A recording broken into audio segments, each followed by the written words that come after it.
Any of you who have watched my garden updates, when I show this south end, it always looks like a jungle down here with the white flowers, and then right behind it is horseradish. The sage is flowering. I meant to top that earlier, but one of those things I haven't got around to. Now it looks quite a bit different. Let me show you what I've done. Here's the sage. It was really tall and it had lots of flowers. And here's the horseradish. I cut every single stem. And what I did is I just dropped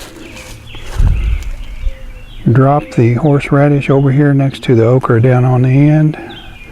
Then I put some more in between the sunflowers just to suppress the weeds and make it so I don't have to pull as many. The sage is kind of just laid here and there just like the horseradish. But that's just an easy way to suppress weeds, and it'll also add a little bit of nitrogen to the soil, so get a couple of good things out of it.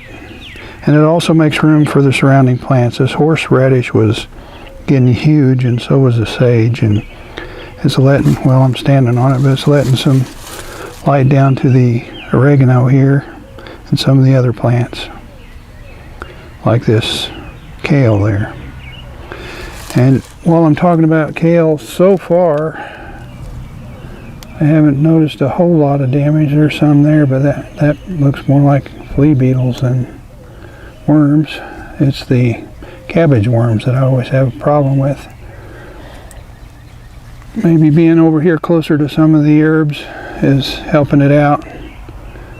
We'll see how that works out. We're going to be in the mid to upper 90s for the foreseeable future, and who knows what it'll be after that.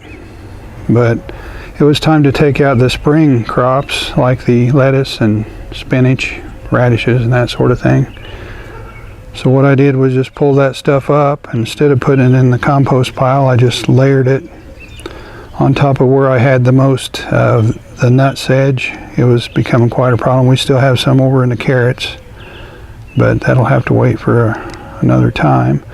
But I'm hoping this will keep me from having to pull as much of that stuff, and it'll also control any weeds, other weeds that want to grow in that area, I hope. We'll see how that works out. But just a little chop and drop. I mean, you have to get rid of it anyway, one way or the other, so might as well use it to control some weeds. That's what I'm doing anyway. If you're just now finding this channel and you haven't subscribed yet, please subscribe. Otherwise, like, comment, and share. And tap that little notification bell. We'll see you next time.